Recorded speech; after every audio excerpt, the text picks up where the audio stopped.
Hello दोस्तों, मैं सौरभ मोइले आप सभी का स्वागत करता हूं मोइले स्टडी जोन में। तो दोस्तों, आज हम जानेंगे क्यूब रूट्स हम कैसे निकाल सकते हैं और यह भी जानेंगे कि हम किस तरीके से उसे और भी ज़्यादा सॉर्ट कर सकते हैं। तो चलिए आइए जानते हैं। क्यूब रूट्स निकालने के लिए हमें सबसे पहले जरूरत होगी 10 तक के क्यूब हमें याद होने चाहिए, और अगर याद नहीं भी है तो हम देखेंगे हम कैसे क्यूब रूट्स को निकालना सीख सकते हैं। तो सबसे पहले हम 10 तक के क्यूब लिख लेते हैं ताकि हमें हेल्प हो सके। तो 1 का क्यूब होता है 1, 2 का क्यूब होता है 8, 3 का क्यूब होता है 27, और 10 तक तो आपको क्यूब जनरली याद होंगे, और नहीं भी होते हैं तो कोई दिक्कत नहीं, हम देखते हैं कैसे कर सकते हैं। 4 का क्यूब 64, 5 का क्यूब 125, 6 का क्यूब 216, 7 का क्यूब 343, 8 का क्यूब 512, 9 का क्यूब 729, और 10 का क्यूब 1000। ठीक है, इतने क्यूब हमने लिख लिए। उसके बाद में हम देखते हैं कुछ और अभी यहाँ पे हम एक चीज ऑब्जर्व करते हैं कि ये 1 का क्यूब है तो लास्ट में यहाँ पे 1 आ रहा है, मतलब दोनों नंबर सेम हो रहे हैं। तो 1 1 पे सेम है, और कहाँ पे सेम है 4, जब 4 नंबर है तो उसका यूनिट डिजिट भी 4 आ रहा है तो 4 पे भी सेम है। उसके बाद में 5 आ रहा है तो 5 का ये यूनिट डिजिट भी सेम आ रहा है। तो हम जानेंगे कि इसका यूज एग्जाम्पल के जरिए कैसे करते हैं। तो ये यहाँ पे भी 5 आ रहा है, और 6 भी यहाँ पे भी सेम है, और उसके बाद में ये 9 ये भी सेम है। तो इतने नंबर तो हो गए जहाँ पर हमें नंबर चेंज करने की कोई जरूरत नहीं। अगर 1 होगा तो 1 लिखना है, 4 होगा तो लास्ट में 4 लिखना है, और 5 होगा तो 5 लिखना है, 6 होगा तो 6 लिखना है, और 9 होगा तो 9 लिखना है।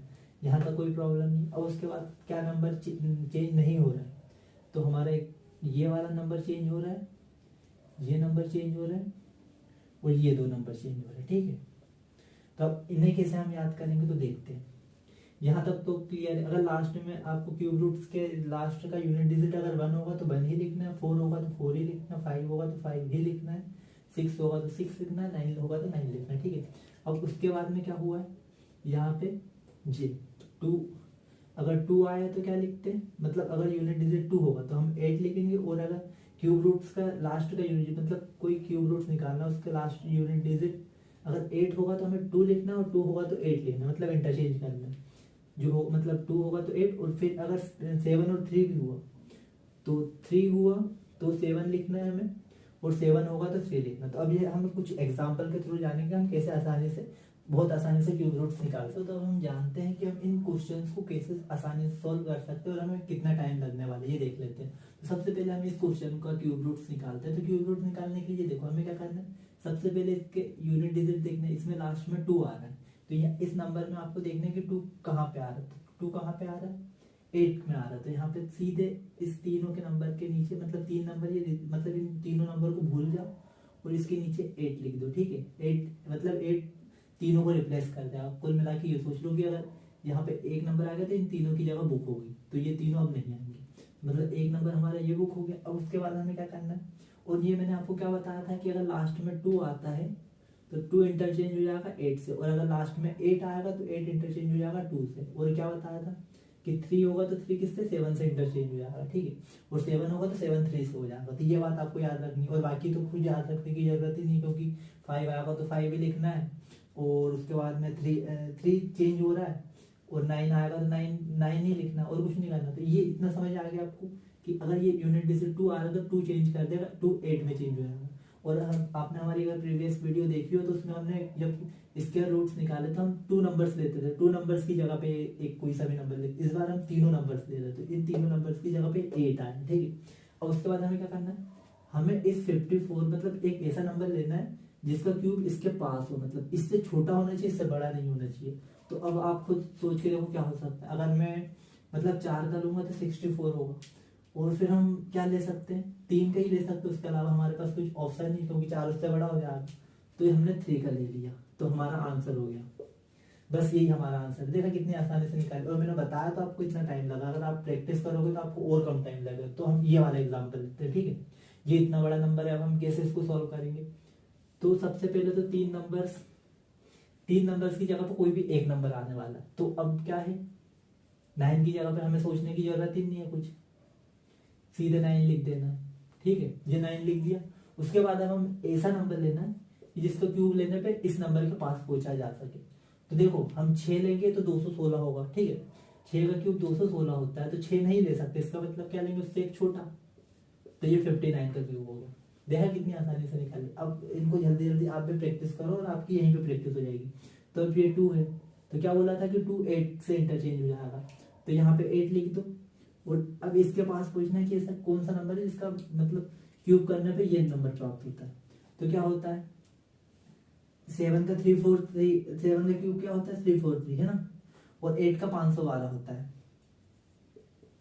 तो हमें मतलब 512 इससे बड़ा है, इसका मतलब क्या है 7 का क्यूब होता है। तो 7 का क्यूब ये होता है, तो ये हमारा आंसर हो गया। उसके बाद इस क्वेश्चन को करते हैं। तो 5 अगर लास्ट में 5 आता तो कुछ लिखने की जरूरत ही नहीं है, 5 का 5 ही लिखना है। अब हमें इस नंबर के पास पहुंचना है।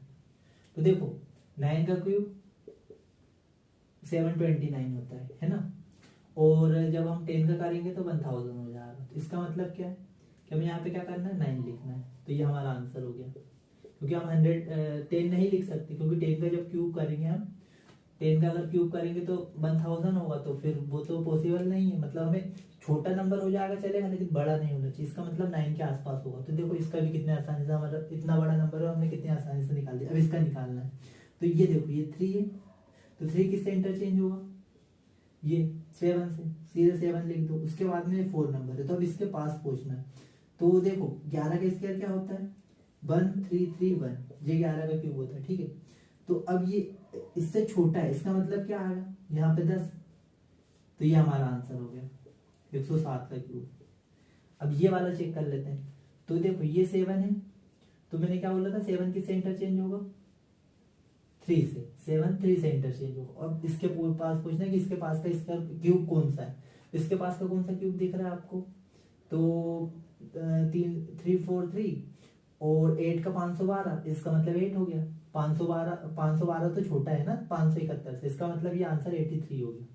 देखो हमने कितनी आसानी से इन क्वेश्चंस को सॉल्व कर लिया। तो दोस्तों अगर आपको हमारा ये वीडियो अच्छा लगा हो तो प्लीज़ हमारी वीडियो को लाइक करें और हमारे इस चैनल को सब्सक्राइब करें। वीडियो देखने के लिए धन्यवाद।